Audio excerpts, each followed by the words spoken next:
Hi, welcome. This is your Cyber Path.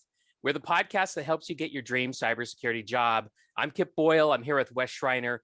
We are experienced hiring managers of cybersecurity professionals, and we're here to help you get your dream cybersecurity job. So this episode that you're checking out right now is available as an audio-only recording. If you want that, just go to your favorite podcast app and grab it. We're also a video on our YouTube channel. So just go to YouTube and search for your Cyber Path podcast, and you'll see a playlist and everything will be there.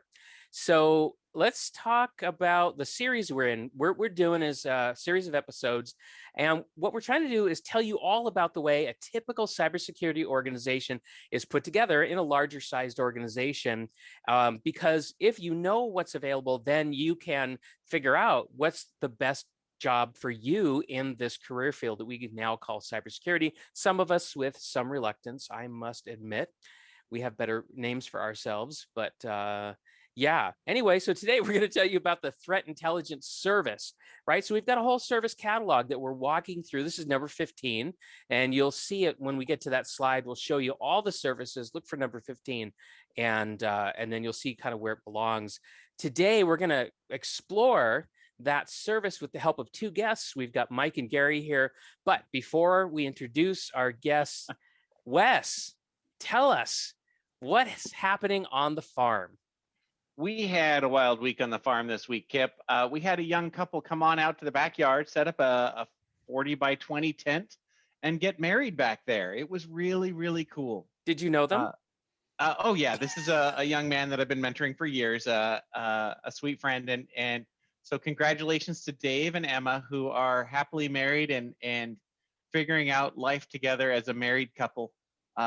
It was really fun to pause and celebrate with them as they start this new life together. And it was fun to get through winter and realize that spring is coming and new life and new marriage and new happiness is coming, because winter's a long drudge on the farm. I'm not going to lie. Yeah. That was pretty sweet time. Congratulations to those two. My favorite part is that when you have a wedding coming, teenagers mow the lawn without being asked. I mean, without being asked multiple times. Sorry. Oh, okay, because I was about to say, as a teenager, I would not have gotten the hint. I wouldn't have picked it up. That's a highlight. All right, let's jump into some guests and tell you who we have here today. Please. First, we've got Mike Sheward. Shewy comes to us from Seattle, Washington, where he has been. I'm sorry, that was a game show host thing. It started. Thanks, Guy Smiley. Shewy has been all of the places. He's been at Extra Hop and Expedia. He's currently head of security at Particle. He's written 20-some articles, taught security classes at the University of Washington. And I think my favorite part of Shewy's profile on LinkedIn says, enthusiastic information security leader who will do everything in his power to make sure he never has to get on the phone at 2 a.m. to tell his leadership team a breach happened. Never wants to receive a phone call from Brian Krebs. Never wants to offer you 2 years of free credit monitoring, and offers practical solutions, puts in the effort to make these goals a reality. Shewy, tell us a little bit about you. How did you get your start in cybersecurity? Yeah, so I'm originally from the UK. You'll see various bits of my old life behind me on the wall, things like that. And I actually got my start by accident. I was working as a network engineer in the local education authority at my local county council, which is basically like state level government in the UK. And I noticed a bunch of traffic going out of the network in the wrong direction at quite a lot of speed. And so I decided to investigate, and I found what I thought was actually malware at the time. And so I basically shut off the port where the network, where the traffic was coming out of the network, and kind of resolved itself the next couple of days. And then probably about 6 months later, somebody came to me and said, hey, can you explain why you did what you did 6 months ago? And I said, sure, it was because I saw this. Anyway, it turned out that I just busted by accident somebody doing something very bad. They were sharing some files that they shouldn't have been sharing. And so I was like, that was pretty cool. It was a good feeling to be able to, spot something and jump on it and stop something bad happening. Maybe I should do this as a career. And that's where I kind of got started. That's a great start. That was in the UK. How long have you been in the US? It was 10 years. I've been in the US 10 years last week. So I'm just celebrating my 10-year anniversary, which is why my accent is kind of halfway between the two countries at the moment. We sound like you're from New York, so it fits. Yeah, yeah. I used to tell people I was kind of at the Azores, and now, yeah, I'm definitely closer to Boston and New York for sure. So you've got a strong threat intelligence background. Can you tell us a little bit about your experience in threat intelligence? Yeah, sure. So, I mean, my biggest thing that jumps to mind when I think of threat intelligence. So, at Concur, I used to use threat intelligence quite a bit. We had a travel book. So I ran the security operations team there, where we had a travel booking feature, and we used to get people that would fish their way into our platform and spin up fraudulent travel bookings and things like that. So early on, I built some very custom, very specific threat intelligence based detections for detecting that kind of fraud. And that was actually a really good thing to do because it's kind of like a security thing, but it's also a businessy thing that, it saved customers real money. And kind of early on at Concur, that was a very good way to get a lot of buy-in from the exec team. So it kind of enabled, growth in the technical security space. So I've done that, and then at other places as well, and up to present day, do a lot with kind of the traditional threat intelligence detections and things like that. What I really like about threat intelligence and surfacing things up at cloud service providers, which is where I've historically been, is that it's kind of a resaleable thing. Threat intelligence, right? Like you can, if you're offering like a service or hosting or something along those lines, and you're doing a bunch of threat intelligence correlation, it's not that difficult to kind of resell that or just repost it back to your customers. And that way you get obviously their eyes on it. And, some of them have bigger security teams than I have. So it's nice to be able to kind of expose that stuff back out. And it makes you very popular amongst your customer security teams, which is always a good thing to be. Nice. Now, I heard you say it was a security thing and a businessy thing. Now, is that that's a new word? Is that an American English word or a British English word that you created there? It's actually, businessy is actually from an ancient Anglo-Saxon proverb that was first documented in 52 AD or something like that, I'm sure. Outstanding. Thank you. And now you know why we invited Mike to be on the show. Glad to have you. All right, and I want to turn over here and look at Gary Brown.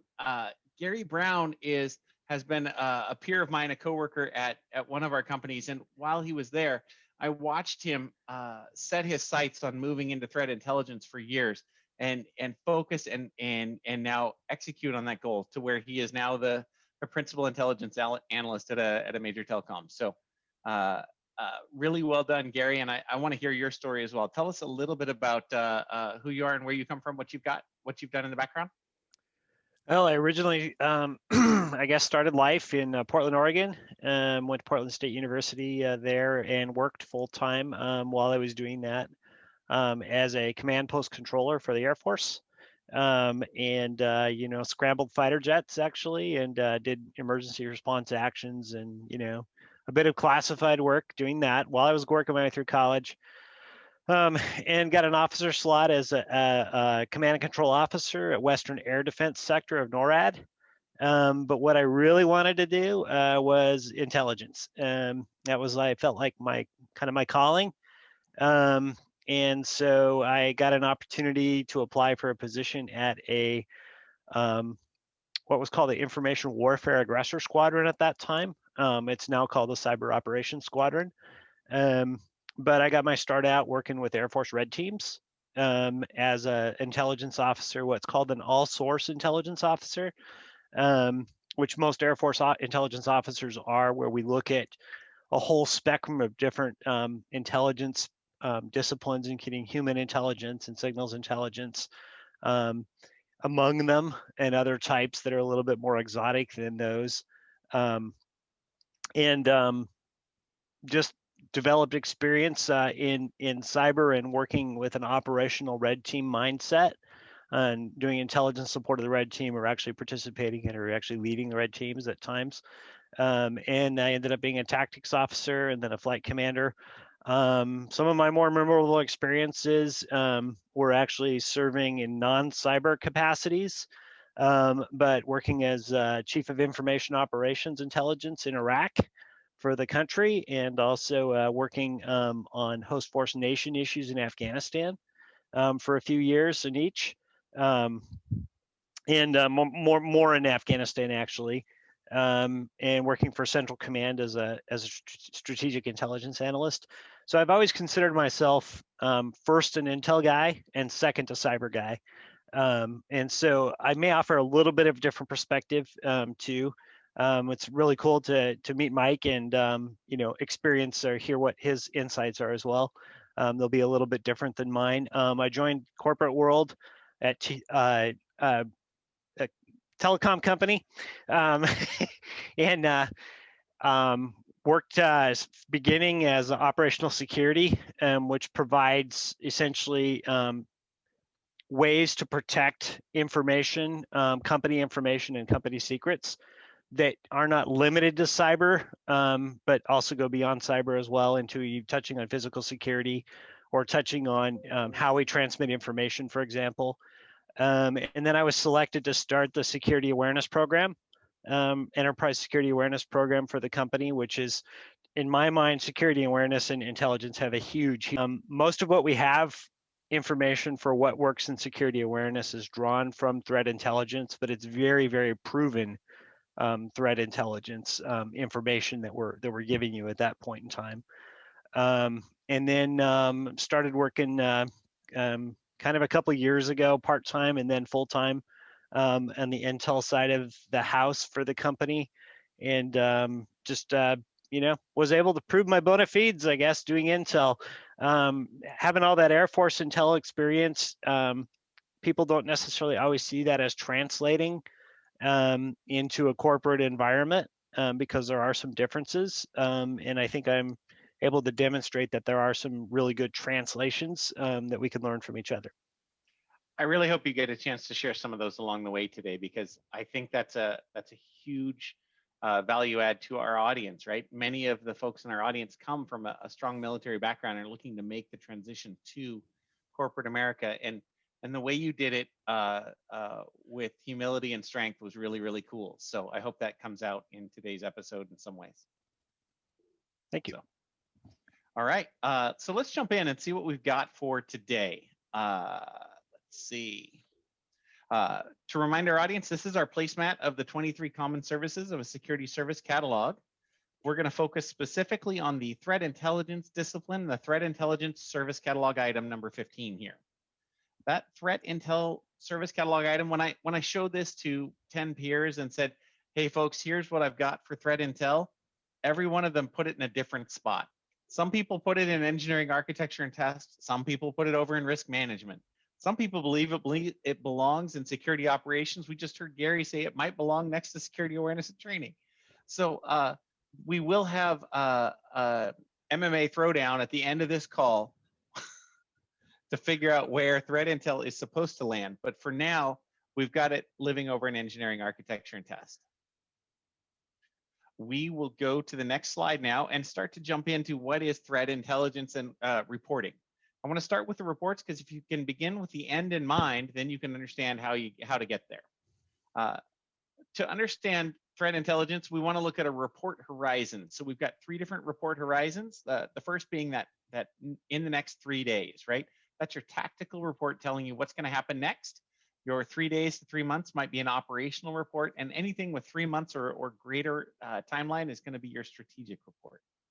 Some of the most common reports might be the current intelligence brief or an incident watch. Maybe there's some geopolitical instability, an industry threat, a company threat, a tech threat, travel advisories, executive protection. These are all common reports you might see from a threat intelligence team. And I want to call out the threat intelligence analyst is going to bring together analysis, data, and tools. And if we can get the tools, the analysis, and the data in the right place, we're going to get to the analytical sweet spot. And if we flex in any of the wrong directions of that Venn diagram, we're going to either end up with overworked, unproductive analysts, speculative guesswork, or unreliable auto-generated garbage. So That's the value of having a great intelligence analyst bringing you the data. Would you guys have anything to add to this slide? Anything you want to, how would you make it better? Well, I would clarify that it's correct, but you need to get optimal results. You need the right tools, the right data, and the right analyst. So you kind of need the right stuff. Yeah, I mean, and then as far as a lot of understandings, I think that I've read about the way corporate views intelligence is they view it as very, very tactical a lot of times, and that has them putting the intelligence organization with cyber incident response team and maybe with cybersecurity operations center, which is a very short-term look at threat intelligence. And I'm not trying to discount that, but what I would say is that when it comes to what's actually the most important, think of it as a downward flow from strategic to operational to tactical. And if you think of security organizations, all these together as kind of a net that you showed on that previous slide, all those different boxes as part of different strands of a net trying to stop attacks from happening. The further out you can see that happening, which means strategic, the more effectively your leadership can allocate resources so that they can meet those risks. But that's also the hardest to do, is the strategic intelligence. The operational part, it's closer in, but you still have time before the attacker is actually on your network. I would put something like vulnerability management, for example, in that operational side, but it could be tactical if they've already exploiting or are in the process of exploiting that vulnerability, in which case you're too late, right? Now you've moved it to cyber incident response team and what's actually happening on your network, right? It's a little late in the game, but that's where tactical intelligence comes in really, really valuable. What can I do tomorrow to make this place better, more secure? What can I do today to make this place better, more secure? Cool. Shuey, is there anything you'd want to add there? I mean, I would say that the kind of diagram over there, it although this is written from the perspective of, kind of human intelligence and potentially signals intelligence as well, I was going to say that a lot of what you could use that same diagram to talk about how, some of the things that are detected in the modern security operations center as well, which kind of falls into that tactical intelligence bracket that you were talking about. But there's definitely a lot of the same sort of, tools analyst data overlap there as well. And what comes out of that process could be considered intelligence. So that's why some people, me included, think that intelligence can live in the SOC quite nicely. It's there's intelligence that comes from external sources, and there's also your own intelligence that comes from your own monitoring and response as well. And both sources are equally important, in my opinion. Very cool. Outstanding. Let's take that and let's now build on that with our next slide here, the understanding of how do we get from a big pile of data to something useful that we can work with. By the way, I think we have the best slides yet on this episode. The best visuals. Well, and you'll notice that every one of them is sourced because we didn't create most of these, right? These are coming from some really good industry sources. With attribution, nice job. Or in this case, military source from the Joint Intelligence Publication 2-0 from the Joint Chiefs of Staff. Gary, do you want to tell us a little bit about this slide? Sure. It's extremely important for you to get a baseline understanding of the operational environment you're working in, in the case of the military, what the mission is or what the business priorities are of the business, and also what your assets are, so you know what's important to defend. And then even amongst those assets, what's most important among them and what are the impacts if you lose that, because you always have to face triage in terms of how you allocate your resources, how your leadership allocates resources, who they hire. So that's very critical. The other thing to understand, and this is an enormous misunderstanding about there that seems hard for a lot of people to get, and that is they confuse the idea of information with intelligence. Basically, so this depicts sort of the process that you're supposed to have, which is a lot of times you'll start with data, which is kind of unprocessed, unorganized information. You organize it and maybe call it information and make it a little bit more meaningful just by that organization and narrowing it down. And then the intelligence part is where you're making estimates and assessments about what that actually means and how that might impact the future decisions of the company and how to allocate resources, basically towards the goal of reducing risk. So, Mike, do you have comments on that? Yeah, that's that last part, the production of the intelligence is the art form, right? Like that's the part that can sometimes be overlooked, right? It's very easy to go collect a bunch of this stuff. And the classic example is like, if you run a large company and you have a web application firewall and it picks up 6 billion events per month, and you go and you hand 6 billion events per month to anyone slightly, more senior, they're like, well, what do I do about this? Is this good? The art in a lot of security topics is taking that raw data and presenting it in a way that folks will understand to be able to get value out of. Penetration test reports, very similar thing, right? In a way that it's the only tangible output of the process, right? And it's the same here. Like early on in my career, when I was doing either pen test reports or incident reports and stuff like that, people would always yell at me because they would claim that they read like a Jane Austen novel.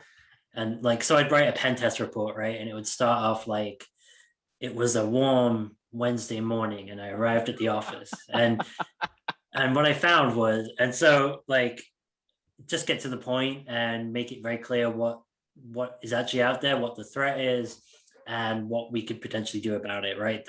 Making it a very concise and readable and digestible brief is a skill. I really Do you read a lot of Jane Austen novels? I just got to know. I have never read a Jane Austen novel. That's why I didn't know what it was like. It was a warm Wednesday morning.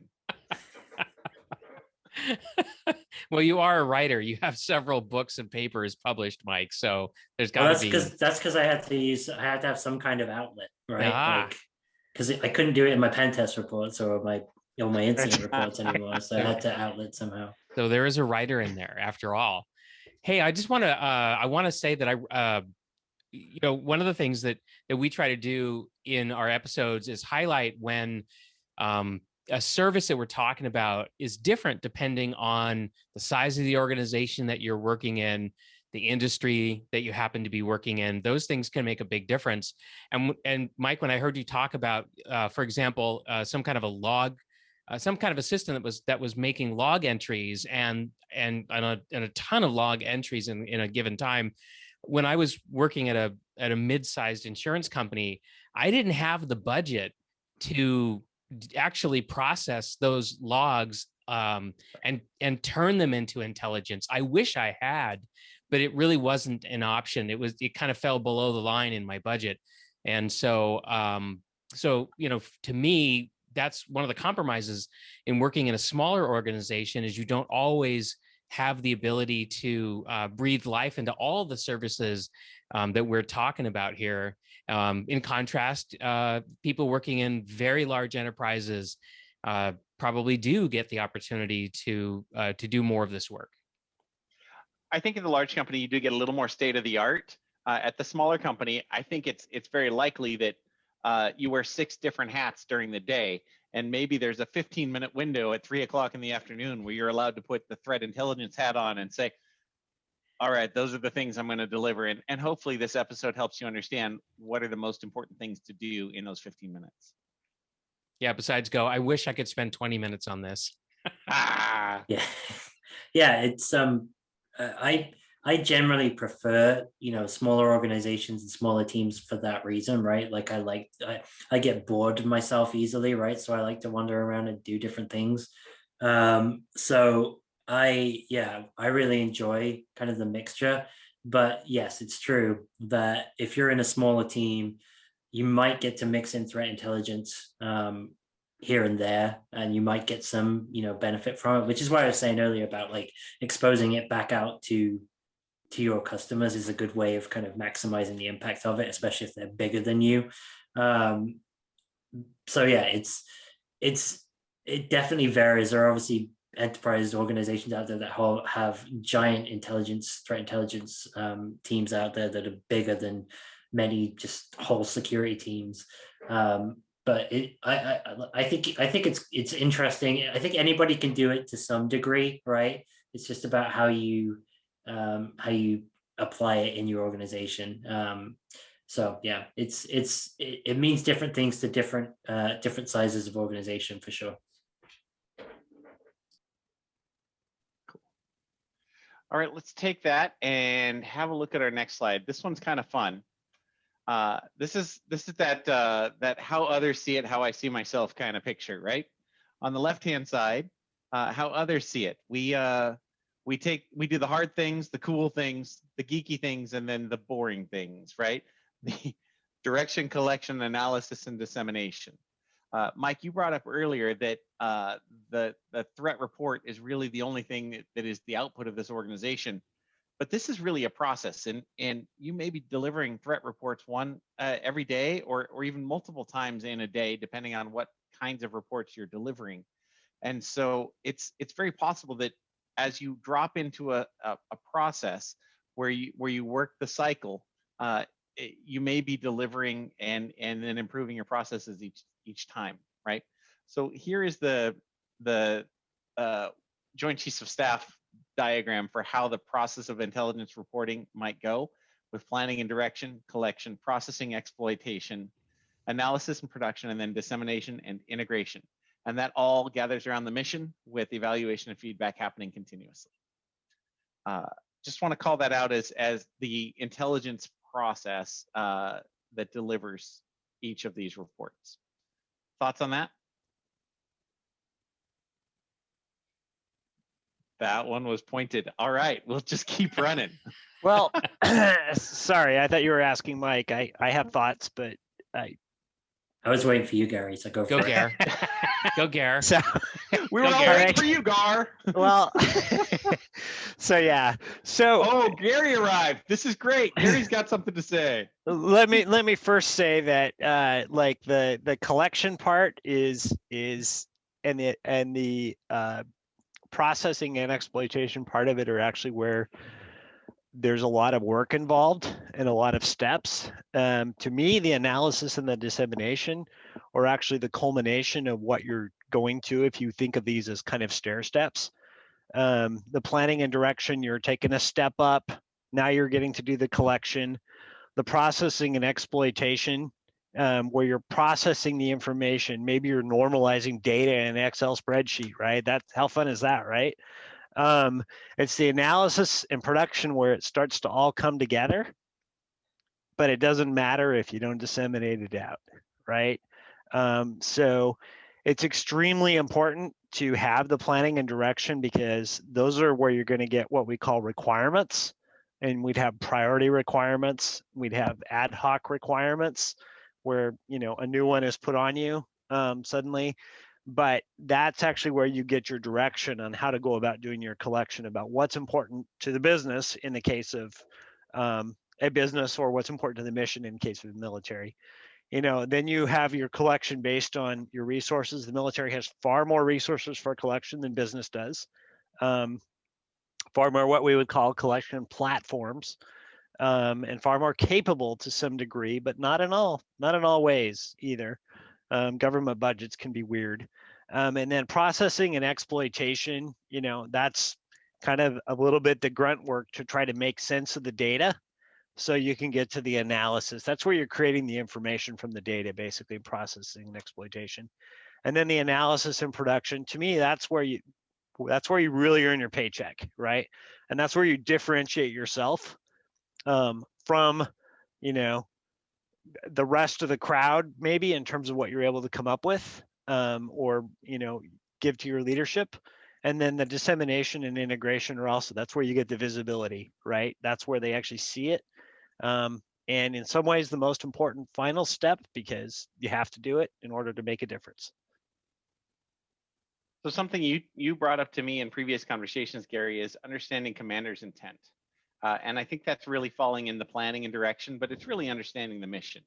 And if we understand what our business customer needs, what our commander's intent is, then when we go do all of this work and we deliver a result, we're delivering what our business needs to help it grow.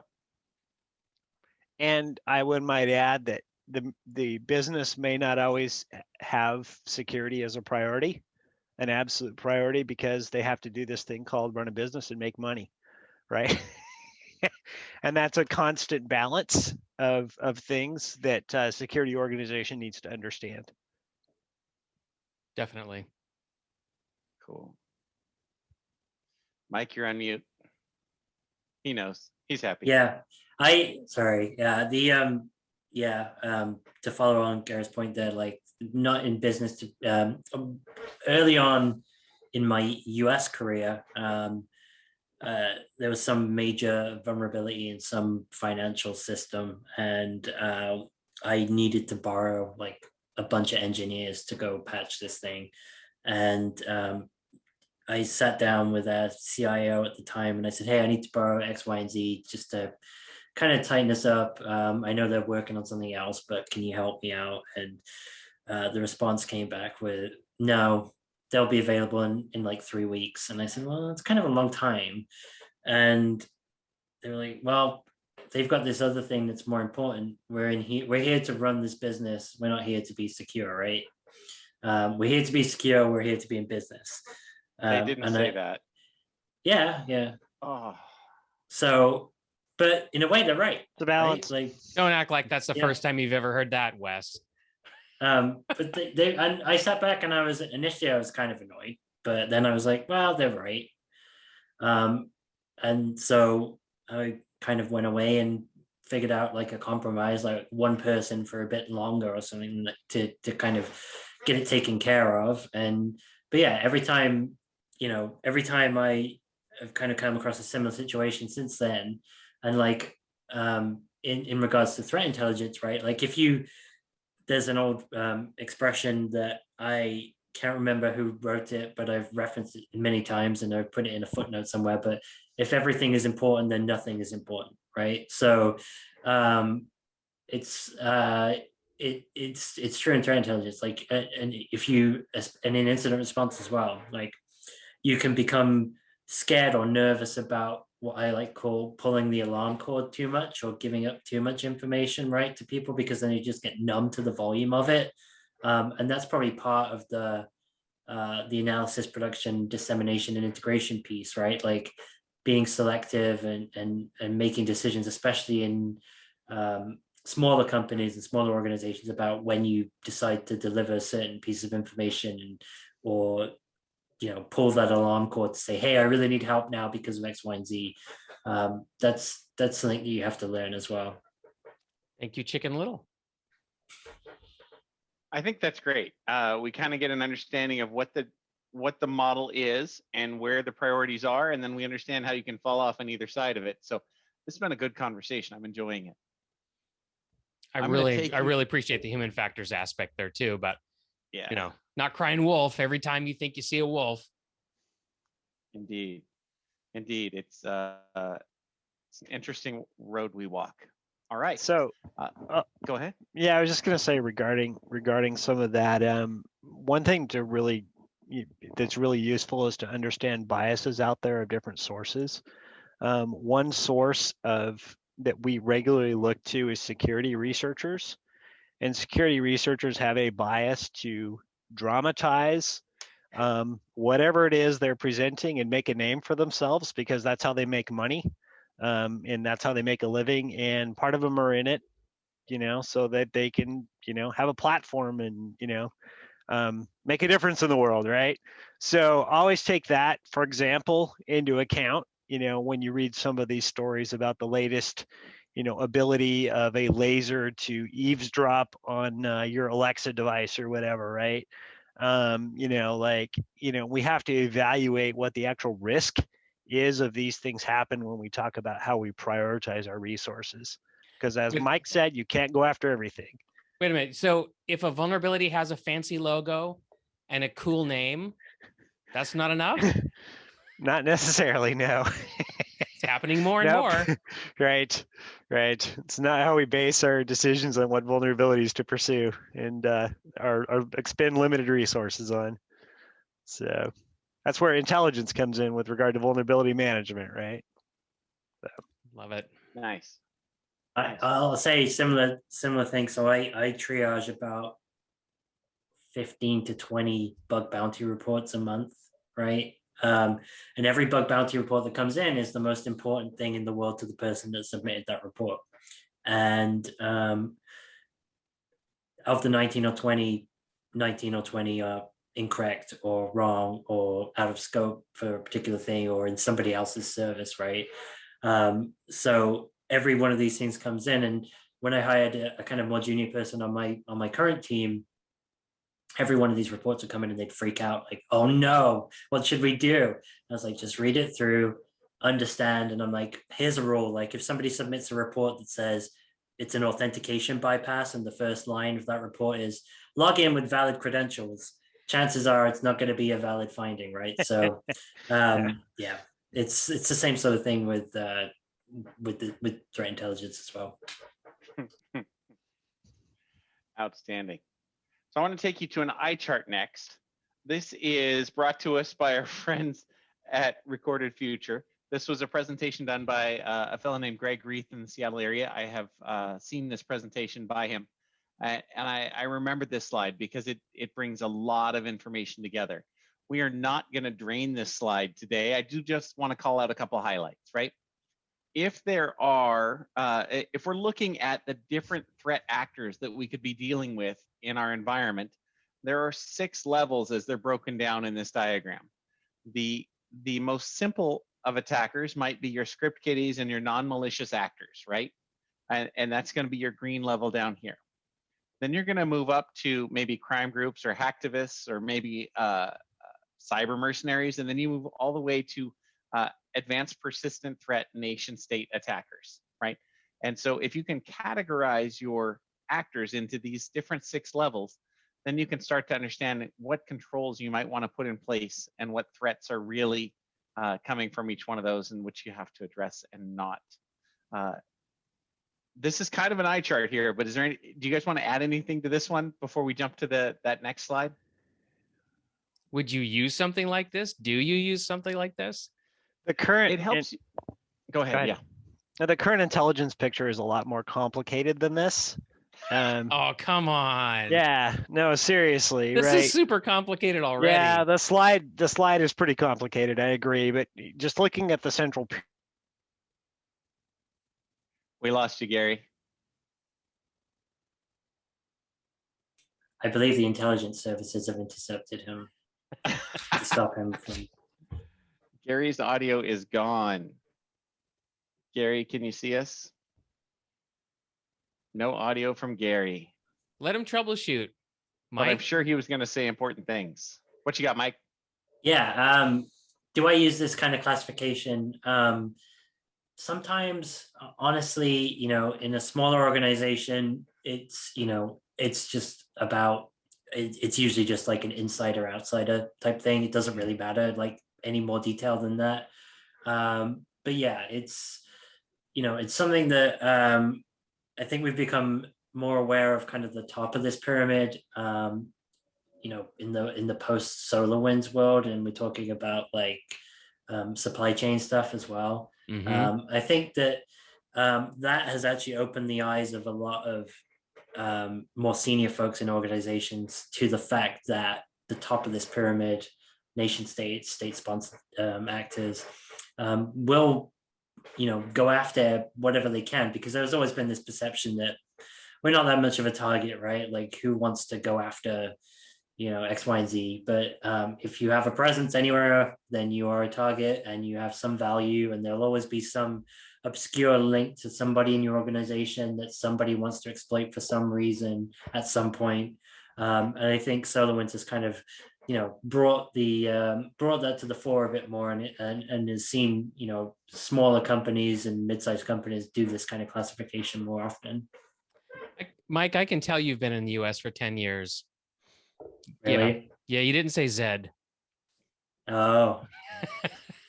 Welcome. A to Z. Glad Thanks. you're here. Me too. I like it. It's good. Healthcare is kind of a problem, but we'll fix that. Please get on it.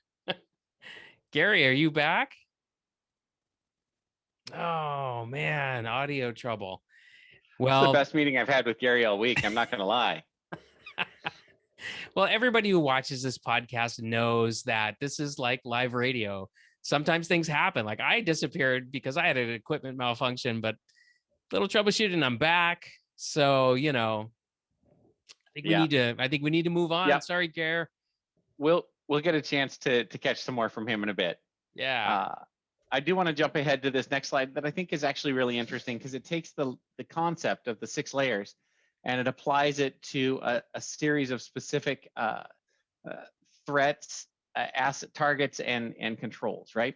So if we start at the bottom in the green space, we have nuisance threats that might be phishing or viruses, and that may affect some of your internal employees, and that may be prevented with firewalls, antivirus, endpoint detection and response, some of your common security controls, right? And then you may have a mid-tier attack, and that may be more of a spear phishing or a ransomware. It may be targeted specific to your organization, and that may be after specific PCI data or personal health information, or potentially any of your sensitive data assets, your intellectual property, right?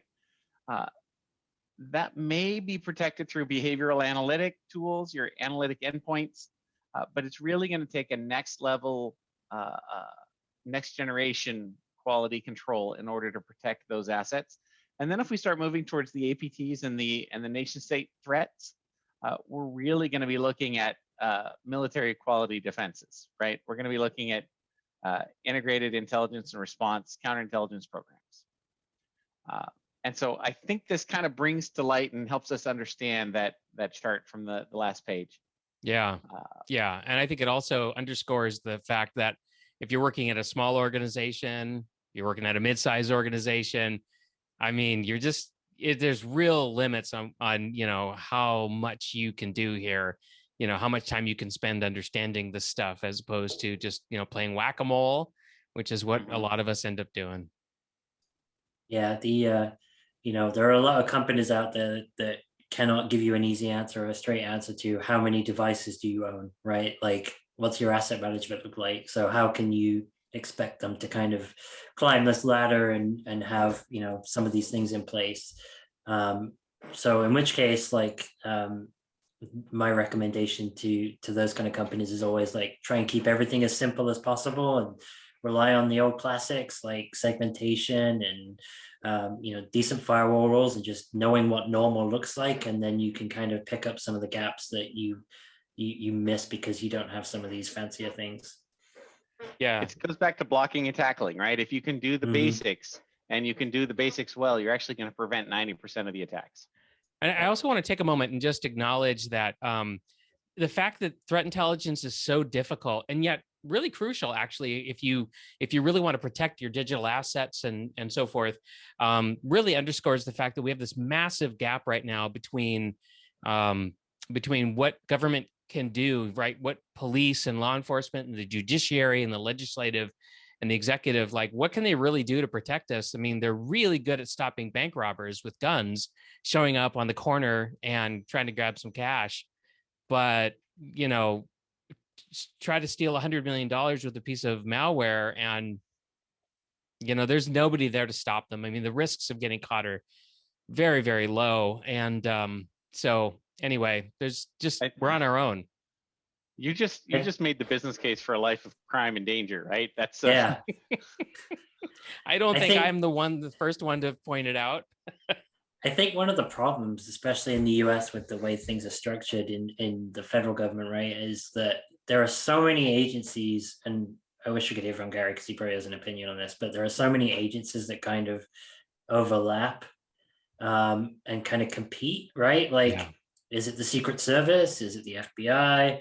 Who does what? Is it, you know, Space Force, Cyber Command? Like, who is it? Who's in charge of these things? I think that's part of the challenge. And I think, you know, for all these different agencies that we have compete into to to kind of be, responsible. One thing that we actually miss is there's no kind of like NTSB style agency for cybersecurity incidents, right? So National Transportation Safety Board obviously go investigate marine and aircraft accidents and things like that. And if we had that, for massive data breaches, and after, there were big investigations and there were actionable things that came out of those investigations that different places had to do depending on how much data they have, I think that would be a huge thing, and would definitely help, people feel like they are getting some level of protection from the government. But I just think as it is now, it's all very segmented and everybody seems to be fighting at each other or fighting over who gets the coolest name, and that kind of sucks a little bit. Well, and I'm gonna pick up on that and talk about the ISACs for just a second, right? I agree with you that it's difficult for 3 different retailers to share information about who is attacking who or who's being attacked, because we're in direct competition potentially, and so I don't necessarily want to share with you how I'm being attacked or what attack is happening. It's not because I don't want you, or it's not because I want you attacked. It's because if I share with you how I was attacked, you'll see into my internals and how I operate. And I'm not sure that I want to share how I operate with my competitor. And so there's a lot of times a hesitancy to share what vulnerability was exploited and how did the bad guy get in. And the Information Security something council, ISACs. Are you guys familiar with it? Help me out with that. What's the name of that? I don't know. There are multiple different ISACs that the U.S. government sponsors, and each ISAC is for a different industry. And so if you're in the financial services ISAC or the retailing ISAC, you would you'd be able to share information with a mutual NDA in place for that. Information Sharing and Analysis Center is what the ISACs are. And I was going to say Illinois Student Assistance Commission, because that's what comes at first on Google, but that's wrong. I'm over acronymed. I don't even try. So, yeah. All right, that takes us, so that is one way that organizations do share information between companies. I want to call out something that I think is an incredible accomplishment. We are 45 minutes into this podcast episode, and no one, we're talking about threat intelligence the entire time, and no one, I mean no one, has said the phrase dark web. We haven't done it. We haven't said dark web. And fortunately, my friends, on the next slide, we have an opportunity to say dark web. I know you're excited. This is our inputs, processes, and outputs. It begins with our suppliers. 3 of the suppliers could be government sources, including those ISACs. It could be internet sources. Most of our threat intelligence is actually open source intelligence information. We also may be getting information from our partners. Specifically, if my business is selling shoes, I'm not going to be an expert on what the wild is doing and what the wild may be attacking me with next. But Mike brought up earlier that there could be data feeds that I can subscribe to that will provide me information for my business, for my retail business specifically, so that I can be better prepared with threat intelligence that I didn't have to create myself. Those threat feeds are usually available through your antivirus tools, through your endpoint detection response tools, for your network protection tools, and oftentimes through other vendors, right? There's a lot of places for your data feeds. We're gonna Are you saying Reddit's not the dark web? Reddit's an incredible source, but is not the dark web. No. We're going to use OSINT. We're going to use the RSS feeds. We're going to look at antivirus and related tools. We're going to pull in our government agency information, right? Because the FBI is a great source of sharing information about where attacks may be. I do recommend, if you're going to work with the FBI, work with them before you have a crisis, right? Right? You don't want to meet the firemen on the day the building's burning down. That's just not how we want to do it, right? It's really easy to meet. It's really easy to meet them. They're very friendly. Just call them on the phone.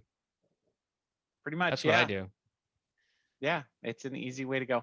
The dark web, do work with your organizational leadership, right? Don't just call the FBI as your threat analyst and say, hi guys, my name's Bob, and I was just hoping to talk to you today. Do it with your organization's blessing, permission, and probably with your legal team's awareness, right? That's not something you're going to do on your own. And then Reddit actually is a great source of chatter about what's going on in the world today. We mine that, and we can get a lot of business intelligence from our threat intelligence information. We're going to use those sources and many other sources. We're going to analyze, prioritize, recommend, and report. We saw that intelligence process cycle already. And then we're going to create tactical, operational, and strategic reports. Those reports are going to go to our infrastructure teams to protect our infrastructure. They're going to go to our security teams so that we can better manage our incident response, our vulnerability management priorities, and even our architecture and design strategies.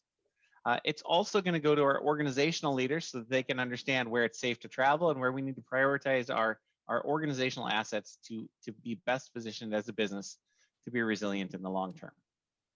All right, so that's the SIPOC of the threat intelligence process. My guess is the folks who've been doing this a long time, and I love it. Gary, you look like you're in the dark now. You've kind of got that, even if you had a hoodie on, I would know for sure you were a threat analyst. It was my theme for the dark web portion of the conversation. Love it. Yeah. You're back. Tell us everything you can tell us about what you would add to these thoughts. Well, increasingly what we're seeing, and this is both good and bad, is government agencies are actually stepping in and providing more information. So like the National Security Agency has access to a lot of resources where they have kind of forward presence even out in networks maybe of what might be attackers that corporations can't legally engage in or do. And they're increasingly providing information to us, and that's where the government agencies source comes in. They're also partnering with the Department of Homeland Security, which does have more direct responsibility for helping defend critical infrastructure in the United States. And they're providing through an organization called CISSP, more information to us as well. And that's good. But that can also be misinterpreted or help prioritize information sometimes in the wrong way because it has the government imprimatur on it. And therefore, with that comes the idea of possible government oversight and enforcement. So leadership can get influenced by that, and so that's helping try to steer towards what the actual threats are based on all the information is still an important thing, not just what the government says. And how that applies to your specific operational environment, which you might have a better understanding of in some cases than leadership does.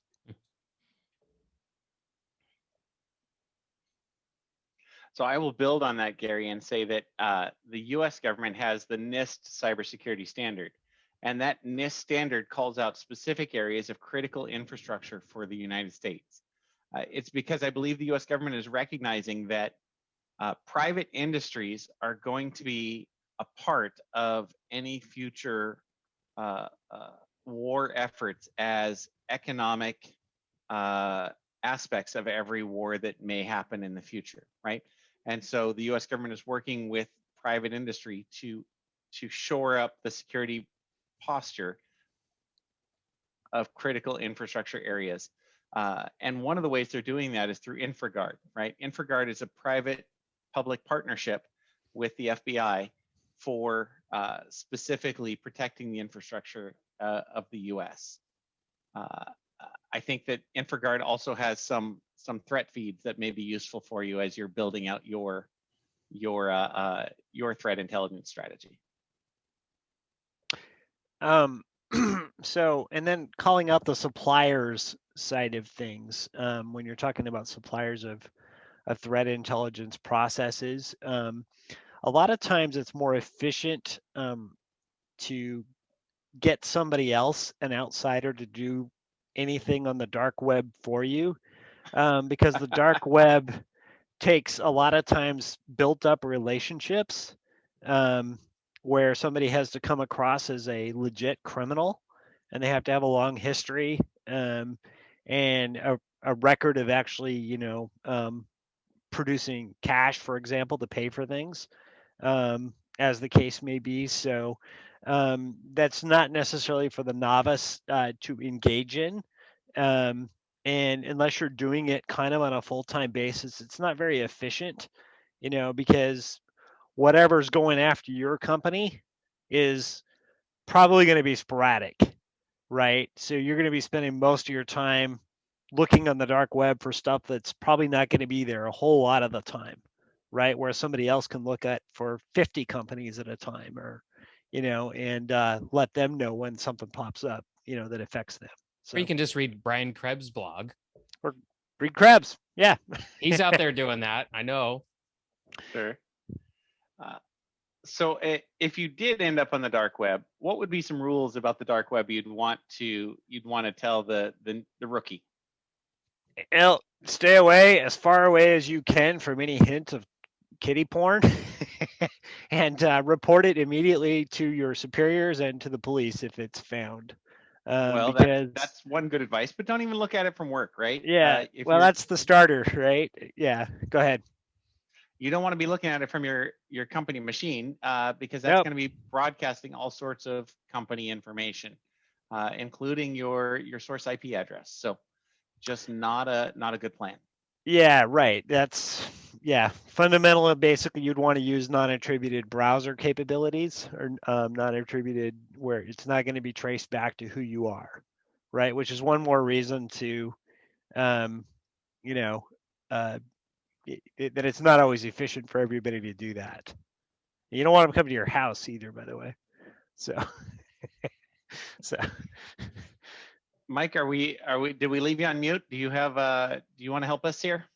Yeah, well, I mean, dark web stuff. So I haven't done an awful lot in the space, to be honest. Like I mostly just strolled around kind of looking for specific things in response to specific events. To be honest, for most organizations, right, like the data that they're most concerned about losing is on the normal web, and it's usually poorly secured, and the dark web provides just a kind of more secure backup of it, to be honest. So that less people can find. It's like when you get ransomware and you can finally answer the question, do you store your data encrypted, with a yes. So it's Not that you're cynical. no, not at all. Yeah, I mean, it's something to be aware of. It's something to know how to access and know how to go look up safely if you get very specific things. I think for most small to medium-sized companies, and obviously if you're in a larger company, you probably have more capability to go do that stuff more frequently. So yeah, be aware of it. Understand the technology, right? Like it's a very useful defensive technology to understand for intelligence collection, but it's not something that's in like my top 10 things that I monitor constantly. The other thing I'd say is that, like anything, right? Like as soon as it kind of falls into the realm of being marketable, like credit reporting agencies that offer to go do dark web scans, right? Like most credit reporting agencies have been breached. So they're the ones that have lost the information, which they're now going to tell me is on the dark web because it was stolen from them. So thanks, folks. I appreciate the insight. So now that it's marketable, right? Like anything like that, be aware of the fact that people will try to scare you with those terms and things like that. So always approach things with a fair degree of cynicism in that space, for sure. Thank you. So most of what you see that's probably of interest in the dark web is sales of breached information, sales of credentials, because credentials are pretty much top source along with phishing for attacks happening effectively, and credentials will actually take you further because they'll allow escalation potentially as well into applications that somebody has access to with their credentials in addition to network access. So to be honest with you, to me, the dark web stuff is like the least interesting part because it's very repetitive. Some people think it's all like, wise guys, criminal underground, and you get to do deep detective work stuff, and for the most part, it's a bunch of loser criminals A lot of them from foreign countries that are selling information they've stolen and hoping you'll buy it, right? Sometimes, Well, go ahead. They sell malware too, for that matter, as well. And actually, one of the reports that came out today that they were selling malware, that the malware developers are actually lacing with their own backdoors and their own web shells to actually access the systems and basically take advantage of the other guy's effort, the other criminal's effort to actually sell the other criminal product and then take advantage of his work to go ahead and plant their own malware and steal the data themselves as well, right? So no honor among thieves. what So, you're describing right now is that there's a business that creates malware and a separate business that distributes the malware, and that these are full-time jobs for organizations that are literally in for-profit business in these areas. so Mhm. increasingly what we're seeing, especially driven by ransomware and because of the fact of being able to monetize through cryptocurrency and do it anonymously, is a specialization within the criminal community, where they're becoming a much more advanced economy or ecosystem. And they are specializing. The latest thing actually seems to be specializing in doing reverse engineering 0 days of applications, including like mobile banking application seems to be a target, Which is why you got to patch your stuff. which is and secure coding, right? So Secure coding and then patch quickly. The other thing that I heard from this team here in the last couple of minutes was when you steal a physical asset, you have to fence that physical asset, sometimes by laundering it through multiple businesses in order to get it to a place where it is now a clean asset and can be sold again on the common market. In the same way, when a criminal steals digital assets, those digital assets need to be marketed. Now, just like we talked about a business that creates malware and one that distributes malware, there's actually auction houses that sell stolen data as well, right? And those auction houses don't have to sell the data just once. The beauty of digital data is that it is brand new every time you sell it. And in fact, the more times I sell it, the more money I make, but the more times I sell it, the harder it is to attribute to me as the person who took it. It is now multiple copies on multiple different continents, and it is no longer attributable to it a specific thief, right? At least in a lot of ways. And so I give that to you as we look at the dark web. Don't think you're buying the only copy of that digital data. it's every time it's sold, it's worth less. It's less useful.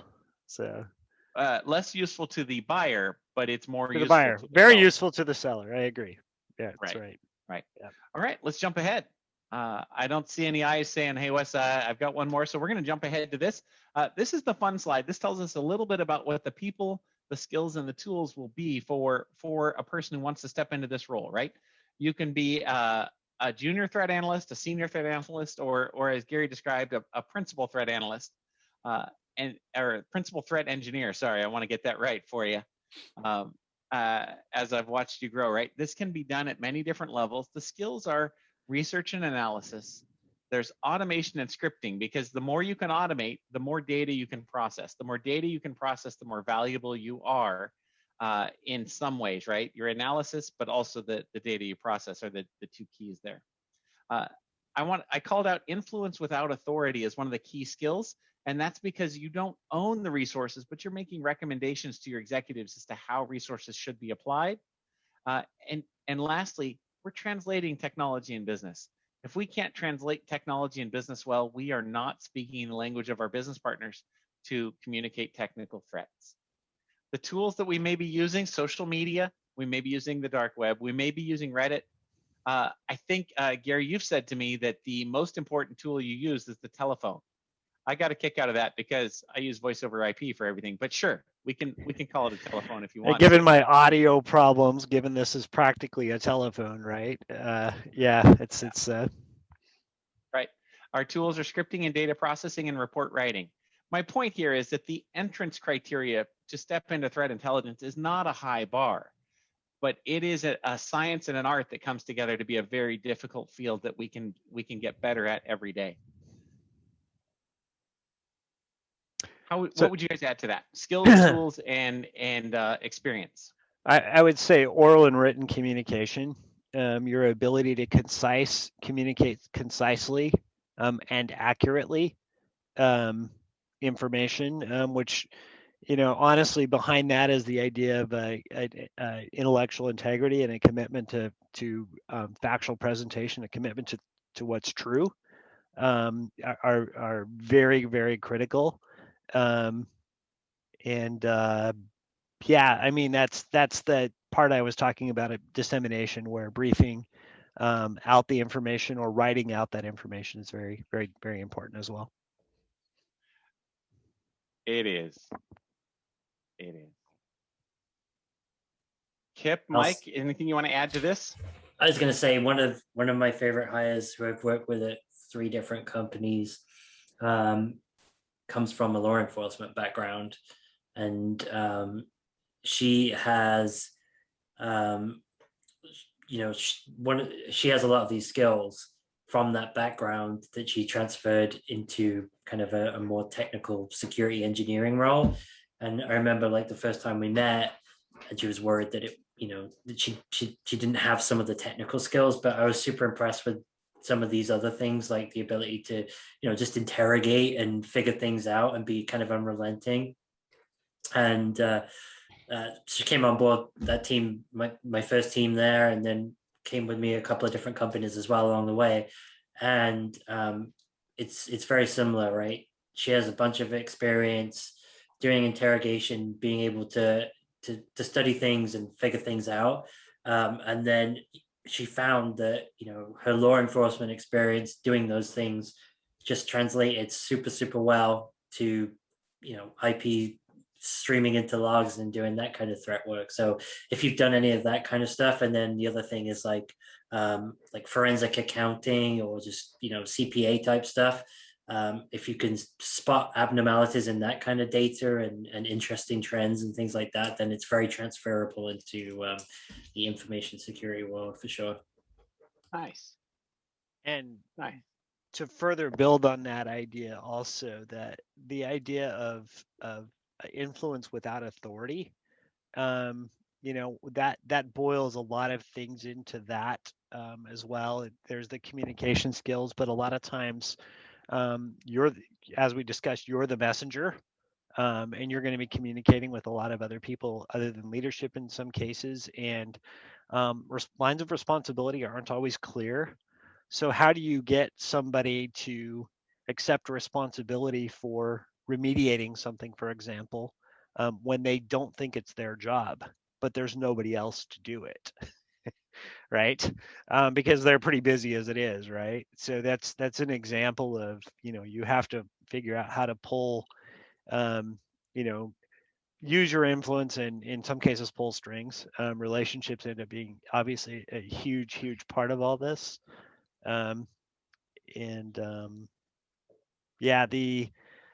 The research and analysis part, there's a lot of skill that goes into that part. And when you talk about analysis, and this, I think, where I was getting towards building on what Mike said, is that the ability to weigh evidence, and also the ability to assess risk, which means you can weigh the threat, which means capability and intent. You can weigh the vulnerability and how it applies to your assets, and then the potential impact on those assets and probability. Those are all very, very useful skills when it comes to this. Cool. You just dropped a couple different definitions for us. That the definition of threat is capability plus intent. Is that correct? Yeah, and you can actually, intent? Yeah, you can add opportunity in there as well, for sure, because that's one of the things that we try to prevent. A threat can have capability and intent, but we're going to try to prevent that opportunity. That's where we get power in this situation. Nice. All right, I'm going to take us to the next slide because this one's kind of fun. We're going to go pretty quick across it, so we're not going to get to drain this one. But if we were doing a threat intelligence report for the Empire, reporting on the potential threat of the Death Star being destroyed by some ideological adversary, Skywalker, off of Tatooine. With Jedi right? skills, right? We might start to look at the adversary, the infrastructure, the victim, and the capabilities against a socio-political access and a technical access to understand their capabilities. Yeah, so a lot of times how you can understand, the easiest way to understand who a threat might be without knowing much else is look at who the victim is and who would want to attack the victim, because usually people don't spend resources attacking people that they don't have any interest in attacking. And part of that victim, part of that is what are they going after in terms of what the information is, right? And sometimes you could tell that by even the specific victim. For example, if they're going after a specific person they found on LinkedIn that might have access to, intellectual property, for example, like a lawyer for a company, for example. And so that's kind of the first and easiest way. The other things are a little bit more hard won, and a little bit more shift and changing. And that is you figure these out over time, and that is what their infrastructure is. In this case, when we're talking about infrastructure, we're talking about how they use infrastructure, like what services they use, what fake websites or typo squat websites they use. What email addresses they use to send email, and then sort of along with that, what their different, what we would call indicators of compromise are, which would be, for example, the types of malware that they use or specific malware that they use, and then their capabilities would also kind of, malware sort of blends there both ways depending, but their capabilities would include, the tactics that they use and how well they use them, their operational security and how good that is. Nation states will tend to have really, really good operational security, and they can do that in part not just from skill and training, which they can really invest in, but also because their timeline or horizon is a lot longer. They can be very quiet, like in the SolarWinds attacks that happened recently, which were a supply chain attack on a piece of very widespread software. They waited like 13 days after they got access, 12 to 14 days, I think it was, after they got access, before they made their first sort of little move, just to avoid detection. Whereas a crime group wants to get to that money, right away, so they can get on to the next target normally. So there's that difference. Go ahead. And what's really interesting about this thread is that this is going to fall in that 100-year flood category, right? This may be 100 years. This might happen, but not even likely to be every 100 years. What are the chances that some rogue squadron womp rat shooter from Tatooine is going to take out a mighty Death Star, right? So we would have actually probably ignored this threat. Absolutely. Yeah, not a And threat. Grand Moff Tarkin did ignore it, right? Right. Remember the intelligence officers? Sir, there is a threat. Right. Our moment of triumph. They underestimated Jedi hackers. So you can you can be the best threat intelligence person on the face of the planet or the space station, and the decision makers still might tell you to go pound sand. All about weighing risk, right? On that, my friends, we're going to jump ahead to giving our guests the last word. I do want to hear from both of you today. What have been the keys to your success? What was for you your keys to success? Mike? Okay, I'll go for it. Keys to success. Don't take yourself too seriously. Enjoy it. If you ever kind of find yourself frustrated or unable to solve a problem, walk away for a few minutes or an hour or whatever it takes and do something away from a screen, and you'll probably figure it out. Sometimes that happens at like 3 a.m. and you just wake up and you're like, and you have to go resolve that instantly, which is, makes you very successful, but can also annoy your partner. So just be aware of that. It's almost 3 a.m. as we record this, so we're gonna save everybody some problems. I used to keep a notepad beside my bed because I didn't want to have to stay awake and think about it or try and remember it for the morning. So you just jot it and go back to sleep, which is great for incident response as well. Good good in the shower too. Good thinking time, right? Yeah, exactly. Yeah, for the other question, so if my mentee were in school currently and interested in the fields, what would you tell them to focus on? I'd say whatever you find interesting, right? But don't be so closed off that you stick to that forever. I've kind of gone backwards and forwards like over the years. So now I'm obviously in like a security leadership role. And kind of I started out in pen testing and forensics and then kind of incident response. And then I still considered myself more of a forensics person. But then I really, really considered myself more of a pen tester again, just because of what I've been able to do. And obviously, being in a leadership role, you get to do a bit of everything anyway, and do all the kind of managery stuff as well. So writing a lot of policies. Is that from 52 as well? That's actually that's from a upcoming book on random made up words for leadership conversations that help you. It's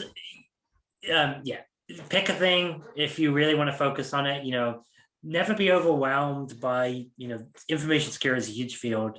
There is no single expert in it. There are people that are have expertise in very specific areas. You'll see them on Twitter, you'll see different people, there's kind of the old school celebrities in the space and things like that.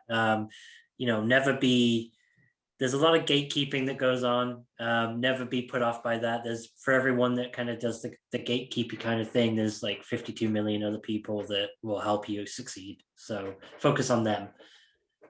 And then I guess for the last one, what do you know now that you wish you knew then?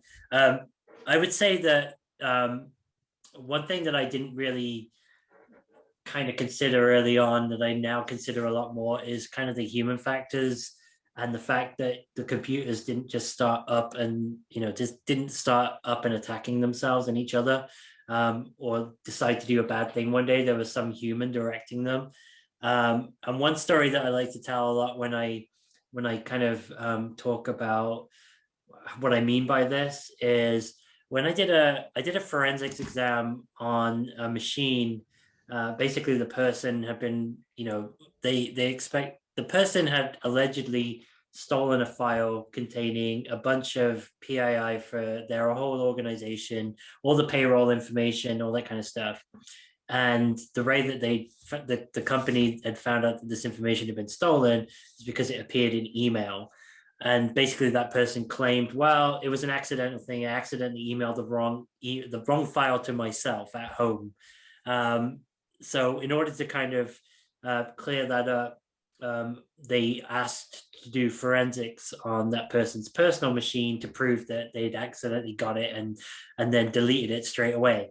And when I went in to image the machine, I was literally sat in that person's lawyer's office opposite that person and their 17-year-old son, who came along for reasons that I don't fully understand. And they just stared at me the whole time, like they wanted to destroy me. And that was very early on in my career, and I was very young. And I remember texting my fiance and saying, there are people staring at me while I image this drive. And of course, it was like a 1 terabyte drive, and it was like the early 2010s. So it was going along very slowly. So yeah, people are behind a lot of this stuff.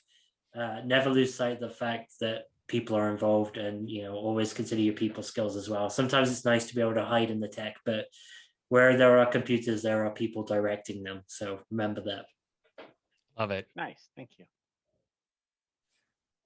Gary, what have been the keys to your success, sir? So this is the part where I get to say all that stuff Mike just said and just build on it. Right. Yeah. So yes, thanks for the opener there, Mike. First off, what do you view this job as?